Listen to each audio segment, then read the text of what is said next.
शिवसेना आणि मनसेचा शहरातील विविध नागरी प्रश्नांवरती मोर्चा निघाला। या मोर्चात ठाकरे पक्षाचे नेते आमदार भास्कर जाधव हे देखील उपस्थित होते। यावेळी त्यांनी शिंदे गटाचे नेते रामदास कदम यांच्यावर कडाडून टीका केली, तसेच त्यांचा बारचा मुद्दा देखील उपस्थित केला।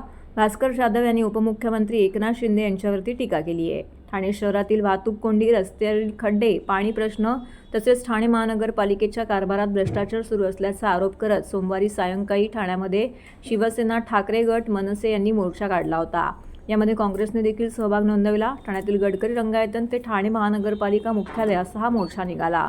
यामध्ये ठाकरे गटाचे नेते आमदार भास्कर जाधव, राष्ट्रवादीचे आमदार जितेंद्र आव्हाड, माजी खासदार राजन विचारे, खासदार संजय दिना पाटील, ठाणे जिल्हा प्रमुख केदार दिघे, मनसेचे नेते अभिजित पानसे, अविनाश जाधव, काँग्रेस ठाणे जिल्हा अध्यक्ष विक्रांत चव्हाण, मनसेचे शहर प्रमुख रवींद्र मोरे, कळवा, मोमरा, दिवा भागातील महाविकास आघाडी, मनसेचे कार्यकर्ते मोर्चामध्ये सहभागी झाले होते।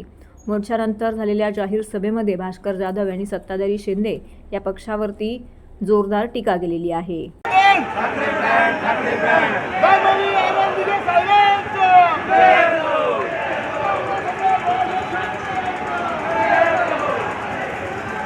बनवण्याचं काम तुम्हीच तुमच्या देखरेखीखाली, आता ते ज्याचं नाव तुम्ही आता बोलला, तुम्ही अर्धवट विषय सोडता।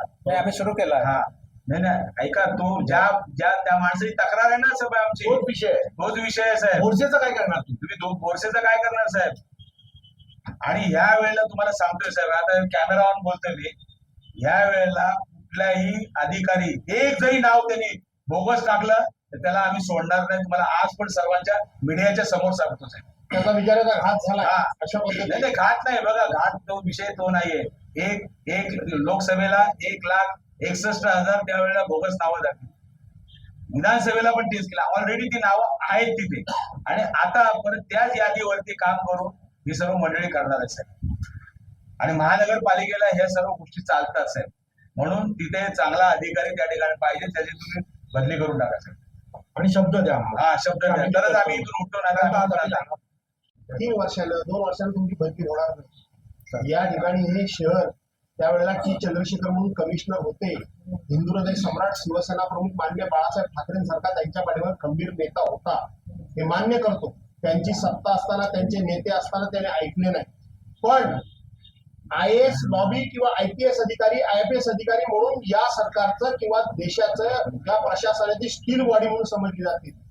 म्हणून होणार आहे का तुमची बदली होईल? बदली होईल। आज रस्त्यावर उतरलेले एवढे माणसांचा जनाक्रोश लक्षात घेऊन तुम्ही ही मनाची तयारी करा की होऊ दे बदली, पण मी माझं कर्तव्य पार पाडेल। कसल्या दबावाखाली वावरताय साहेब? कुठल्या दबावाखाली वावरताय? काही दबावाखाली वापरू नका, तुमचं काही होणार नाही। तुमच्या अधिकाऱ्यांना आधी इतके अधिकार दिलेले आहेत की आता आम्ही तुमच्यासमोर किती बोललो तर फक्त तुम्ही आमचा रिस्पेक्ट म्हणून होईल होय म्हणाल, पण काही केलं नाही तरी तुम्हाला कोण काय करू शकत नाही। इतके तुम्हाला आता अधिकार निश्चित कारवाई करा, आम्ही तुमचं स्वागत करू, यापेक्षा जास्त मी काही बोलत नाहीये। पण तुम्ही जर कारवाई केलीच नाही तर मात्र तुम्हाला नागपूरच्या अधिवेशनाला आम्ही यायला लावू। दृष्टिकोनातून शहर विकास विभागाने नागरी सुविधा कशा पुरवता येतील याचं नियोजन नगराभियंत्यांना घेऊन यांनी करायचं असतं। सगळ्यांना मुलांना पाणी नाही, आणि अशा प्रकारे भ्रष्टाचार चालवलेला अनधिकृत बांधकामांना टॅक्स लावायचा प्रश्न असेल, अनधिकृत बांधकामांना वीज देण्याचा प्रश्न असेल, अनधिकृत बांधकामांची शास्ती यांनी ठेवलेल्या शास्तीतून करोडो अब्ज रुपये वसूल झाले असते, परंतु ते वसूल न करता तो बोजा टॅक्सच्या माध्यमातून जनतेवरती लादायचा। आज हे सेक्युरिटीवाले इकडे ठेवले पगार मिळतात का बघा, प्रायव्हेट सेक्युरिटीवाले ठेवायची पाळी का आली?